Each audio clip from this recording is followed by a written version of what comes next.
आप सभी का बहुत बहुत स्वागत है मेरी इस YouTube चैनल में। भारत के इतिहास से संबंधित कुछ महत्वपूर्ण प्रश्नों पर हम लोग रोज डिस्कशन कर रहे हैं, जो कि UGC net, JRF, set, TGT, PGT जैसे विभिन्न परीक्षाओं के लिए इंपॉर्टेंट हो सकता है। मतलब कि आप ऐसे किसी एग्जाम की तैयारी कर रहे हैं जिसमें आपका मेन सब्जेक्ट इतिहास है, तो ये वीडियो श्रृंखला आपके लिए काफी इंपॉर्टेंट हो सकता है। तो वीडियो को शुरू करते हैं। तो आज का पहला क्वेश्चन दिया हुआ है, भारत के स्वतंत्रता संग्राम के समय मोहम्मद महावत खां तृतीय किस रियासत का शासक था? तो देखिएगा, हमारे भारत में ब्रिटिश काल में 562 देशी रियासतें थी, जिनको भारत के स्वतंत्रता के बाद जो है ना भारत संघ में मिलाया गया। कुछ पाकिस्तान में चले गए थे। तो आपको बताना है कि भारत के स्वतंत्रता के समय ये जो मोहम्मद महावत खां तृतीय, ये किस रियासत के शासक थे, ये आपने बताना है। देखिएगा, अगर हम कश्मीर की बात करें तो यहां पर ना राजा हरि सिंह, कश्मीर में राजा हरि सिंह ये शासक थे। उसके बाद हैदराबाद की बात करें तो हैदराबाद में था निजाम उस्मान अली। हैदराबाद के शासक कौन थे? निजाम उस्मान अली। उसके बाद जो भोपाल है, यहां पर नवाब हमीदुल्ला खां, नवाब हमीदुल्ला खां। मैं लिख दूं क्या? इंपॉर्टेंट हो सकता है। जो हैदराबाद वाला है वो काफी इंपॉर्टेंट है। कश्मीर वाला भी इंपॉर्टेंट है। राजा हरि सिंह, राजा हरि सिंह ये कश्मीर का शासक था। कश्मीर जो है ना मुस्लिम बाहुल्य क्षेत्र था, लेकिन वहां का जो राजा था वो हिंदू था। उसके बाद यहां हैदराबाद में था निजाम। हैदराबाद का जो शासक होता था उसको क्या कहते थे? निजाम। निजाम उस्मान अली, उस्मान अली पूछा जा सकता है, ये तो ध्यान रखेंगे। उसके बाद देखिएगा भोपाल, यहां पर है नवाब हमीदुल्ला। मतलब भाई आपका आंसर क्या होगा? द होगा, हमीदुल्ला। तो ये आप लोग चाहो तो इसको नोट कर सकते हो, इंपॉर्टेंट है। नवाब हमीदुल्ला खां भोपाल में। और जूनागढ़ का शासक था ये मोहम्मद महावत खां तृतीय, जूनागढ़, जो कि गुजरात में हुआ करता था, जूनागढ़ रियासत। वही जूनागढ़ जहां पर गिरनार नामक स्थान है ना, जहां से रुद्र दामन का अभिलेख मिला है, एक झील मिला है सुदर्शन झील, तो वो यहीं पर है, जूनागढ़ गिरनार। और यहीं पर शायद ना इसी आसपास कहीं वो भी है जो अपना सोमनाथ का मंदिर है। तो ये सारा कुछ आप लोग ध्यान में रखेंगे। तो जूनागढ़ का शासक था मोहम्मद महावत खां। और ये जो रियासतें हैं, कश्मीर हो गया, हैदराबाद हो गया, जूनागढ़ हो गया, जब भारत संघ में इन रियासतों के विलय की बात आई तो इन रियासतों ने स्वतंत्र होने का विचार किया, स्वतंत्र रहने का विचार किया, या फिर पाकिस्तान के साथ मिलने का विचार किया। तो फिर इनको जो है ना अलग अलग कार्यवाहियों के द्वारा भारत संघ में मिलाया गया, वो अलग टॉपिक है। तो इसका आंसर होगा जूनागढ़। अगला क्वेश्चन दिया है, सांख्य दर्शन के प्रणेता कौन है? तो भाई दर्शन से क्वेश्चन पूछा ही जाता है। तो सांख्य दर्शन के प्रणेता हैं कपिल। जो कपिल मुनि है ना, ये सांख्य दर्शन के प्रणेता थे, कपिल मुनि। ध्यान रखना इस चीज को। आगे बढ़ते हैं अगले क्वेश्चन की तरफ। अगला क्वेश्चन दिया हुआ है, निम्नलिखित में से कौन नवपाषाण कालीन स्थल नहीं है? तो नवपाषाण कालीन स्थल कौन सा नहीं है? ये वाला क्वेश्चन जो है ना नेट में पूछा गया है, जहां तक जो यूजीसी नेट का एग्जाम होता है ना उसमें पूछा गया है। तो इसका आंसर है, जो यूजीसी नेट ने लिया था, अरिकमेडु। अरिकमेडु ये नवपाषाण कालीन स्थल नहीं है। बाकी ब्रह्मगिरी, संगनकल्लू, मिकली हाल, ये पिकली हाल है जहां तक। हाँ, ये पिकली हाल है, माफी चाहूंगा, ये ऐसे होना था, पिकली हाल। ये पिकली हाल है, मिकली हाल नहीं, पिकली हाल। तो ये सब जो है नवपाषाण कालीन पूरा स्थल हैं, बाकी अरिकुमेडु नहीं है।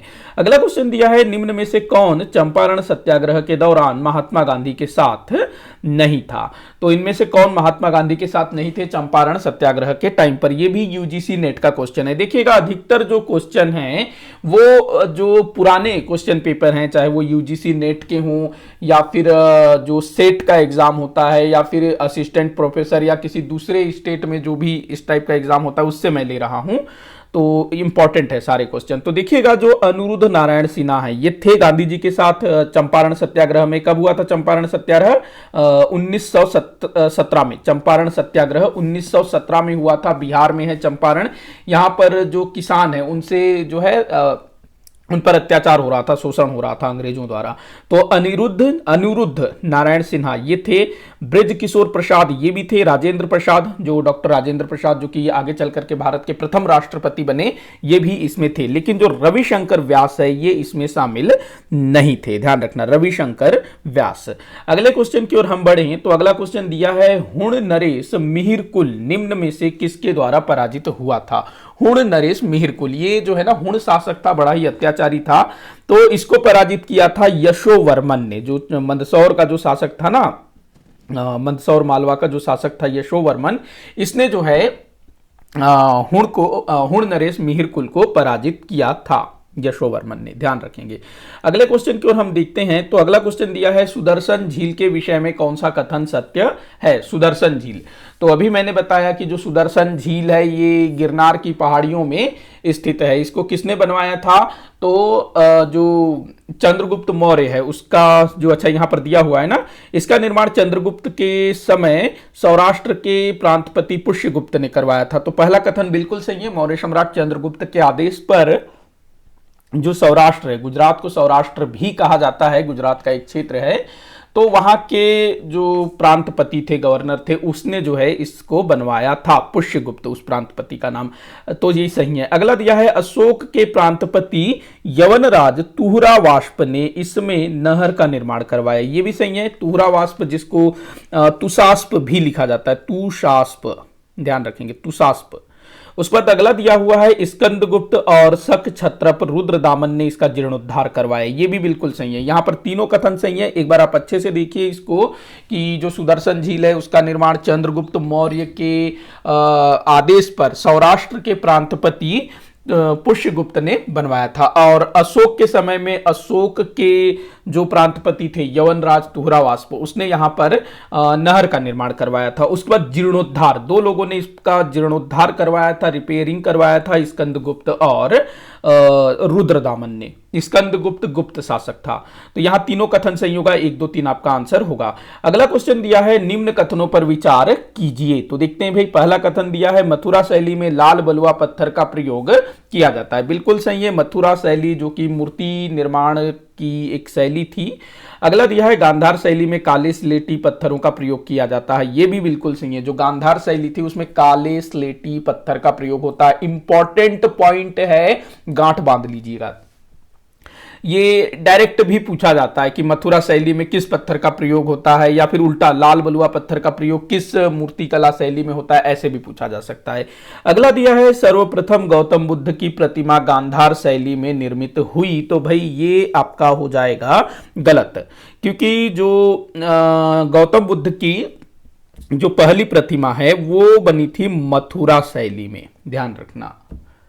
तो यहां पर पहला दूसरा सही है, तीसरा गलत है, तो 1 2 आपका सही होगा, उत्तर होगा। अगला दिया हुआ है, वैदिक काल में किस प्रकार के विवाह को अनुलोम विवाह कहा जाता था? अनुलोम, देखो वैदिक काल में ना इस टाइप के 2 प्रकार के विवाह होते थे, एक अनुलोम और एक प्रतिलोम। वैसे अलग से जो है ना 8 प्रकार के विवाह होते, मतलब टोटल जो है ना मतलब कैटेगरी वाइज में बांटा गया था। अगर जाति, अलग अलग जाति के लोग करते हैं तो उसको अनुलोम विवाह, प्रतिलोम विवाह ऐसे कहा जाता था, और जो नॉर्मली जो विवाह होता था वो 8 प्रकार के विवाह होते थे। टोटल हम 10 प्रकार के विवाह मान के चल सकते हैं, लेकिन आपको 10 नहीं लगाना है, ध्यान रखना है। जो 8 प्रकार के विवाह थे ना, ये समाज में मतलब नॉर्मली प्रचलित थे। जो माता पिता या फिर कुछ अलग तरीके से होता था वो 8 प्रकार का विवाह था। लेकिन जब अलग अलग जाति में लोग विवाह करते थे ना, तो उसके 2 प्रकार हुआ करते थे, एक अनुलोम, दूसरा प्रतिलोम। तो यहां आपको बताना है कि अनुलोम विवाह किस प्रकार का होता था। तो आप लोग आंसर को देखिएगा, मतलब विकल्प देखिएगा। तो पहला दिया है उच्च कुलीन पुरुष और निम्न कुलीन स्त्री, दूसरा दिया है उच्च कुलीन स्त्री व निम्न कुलीन पुरुष, अगला दिया है समान कुल के स्त्री पुरुष, उपरोक्त में से कोई नहीं। तो इसका आंसर होगा उच्च कुलीन पुरुष व निम्न कुलीन स्त्री। मतलब कि जब किसी उच्च कुल के पुरुष द्वारा निम्न कुल के स्त्री के साथ अगर विवाह किया जाता है तो इसको जो है अनुलोम विवाह कहा जाता था। मतलब कि ये जो है उतना ज्यादा मतलब लोगों को दिक्कत नहीं होता था। मान लो किसी ब्राह्मण ने शूद्र से विवाह कर लिया, वैश्य से विवाह कर लिया, तो उसको क्या बोलेंगे? अनुलोम विवाह। क्योंकि यहां पर जो पुरुष है, क्योंकि भाई पुरुष प्रधान समाज रहा है हमारा देश शुरू से ही, क्योंकि भाई पुरुष की जात पुरुष की जाति उच्च है तो इसको जो है उतना बुरा नहीं मानेंगे, तो इसको क्या बोलेंगे, अनुलोम विवाह। वहीं जब कोई उच्च कुलीन स्त्री और निम्न कुलीन पुरुष इनके बीच अगर विवाह होता है तो इसको प्रतिलोम विवाह कहा जाता था, और इसको जो है बहुत ही ज्यादा हेय दृष्टि से देखा जाता था, क्योंकि यहां पर जो पुरुष है वो है निम्न कुल का। मतलब भाई आप सोचिए कि कोई निम्न कुल का पुरुष शूद्र वो किसी ब्राह्मण से विवाह कर रहा है, ब्राह्मण स्त्री से विवाह कर रहा है, तो उस समय के कट्टर समाज में ऐसा होना मतलब कितनी बड़ी घटना होती रही होगी और उस व्यक्ति की क्या हाल होती रही होगी। तो यहां पर इसका आंसर हो जाएगा अ, ये उच्च कुलीन पुरुष व निम्न कुलीन स्त्री अनुलोम विवाह, और उच्च कुलीन स्त्री व निम्न कुलीन पुरुष ये होगा प्रतिलोम। मैंने सारा कुछ पढ़ाया हुआ है इतिहास में। अगले क्वेश्चन को हम देखते हैं, किसकी प्रेरणा से प्रार्थना समाज की स्थापना हुई। तो देखो प्रार्थना समाज की स्थापना हुई थी आचार्य केशव चंद्र सेन के प्रेरणा से। आगे बढ़ते हैं, ज्यादा डिस्कस नहीं करूंगा इस क्वेश्चन को। अगला क्वेश्चन दिया है, एशिया माइनर से प्राप्त 14वीं शताब्दी ईसा पूर्व का बोगज कोई अभिलेख में किन वैदिक कालीन देवताओं का उल्लेख मिलता है। तो भाई काफी इंपॉर्टेंट है ये जो अभिलेख है जो कि एशिया माइनर से प्राप्त हुआ है, 14वीं शताब्दी ईसा पूर्व का अभिलेख है, बोगज कोई से मिला है, इसी कारण इसको बोगज कोई अभिलेख कहा जाता है।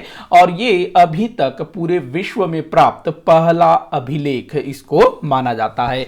इस अभिलेख में हमारे भारत के मतलब कि जो हिंदू देवी देवता हैं कुछ उनके भी जिक्र मिलते हैं। तो कौन कौन से देवता हैं भाई, इंद्र, मित्र, वरुण और नासत्य, इन चारों का जिक्र इस बोगज कोई अभिलेख में देखने को मिलता है। तो काफी इंपॉर्टेंट है, इसको आप लोग गांठ बांध के रखिएगा। तो 1 2 3 5 ये जो है आपका आंसर होगा, 1 2 3 5। अगले क्वेश्चन को हम लोग देखते हैं। तो अगला क्वेश्चन दिया है, बुद्ध के जीवन की घटनाओं व उसके प्रतीकों को सुमेलित कीजिए। तो ये भाई काफी इंपॉर्टेंट क्वेश्चन है, काफी बार पूछा गया है। तो देखो जन्म का जो प्रतीक है वो है कमल, साथ ही साथ आप सांड भी याद रखेंगे जन्म के प्रतीक में। अगला दिया है गृह त्याग, गृह त्याग का प्रतीक क्या है, तो घोड़ा, क्योंकि ये जो है घोड़ा रथ उससे जो है अपना घर छोड़ के गए थे। निर्वाण इसका प्रतीक है पद चिन्ह। ज्ञान प्राप्ति वृक्ष, वृक्ष भी कौन सा, पीपल का वृक्ष, पीपल के वृक्ष के नीचे इनको ज्ञान की प्राप्ति हुई थी। तो यहां पर आपका कूट बन रहा है 1 3 2 4, 1 3 2 4, 1 3 2 4, अरे एक यहां कुछ तो मिस्टेक हुआ है, मतलब मैंने कूट जो है ना सही नहीं बनाया है, माफी चाहूंगा। 1 3 2 4 जो है इसका आंसर होगा, 1 3 2 4। आज जो है इतना ही क्वेश्चन था, 11 ही क्वेश्चन। तो वीडियो जो है यहीं पर समाप्त होता है। आप लोग मुझे कमेंट करके बताइएगा कि आपसे कितने क्वेश्चन सॉल्व हुए, किसी भी क्वेश्चन में कोई भी डाउट हो तो आप जरूर बताइएगा। वीडियो जितना हो सके आप उतना शेयर करिएगा, वीडियो को लाइक करिएगा, और जो भी आपके सुझाव हैं आप मुझे जरूर बताइएगा। और आप कौन सी एग्जाम की तैयारी कर रहे हैं ये भी जरूर बताइएगा, ताकि मैं उसी हिसाब से जो है और वीडियोस आपको प्रोवाइड करवा सकूं। और बहुत सारे बच्चे जो है ना छत्तीसगढ़ सामान्य अध्ययन से रिलेटेड वीडियोस की बात कर रहे हैं, तो वो भी बहुत जल्दी आएगा, फिर से कंटिन्यू हम करेंगे उसको। तो फिलहाल आज के लिए इतना ही। वीडियो को आखिर तक देखने के लिए बहुत बहुत धन्यवाद।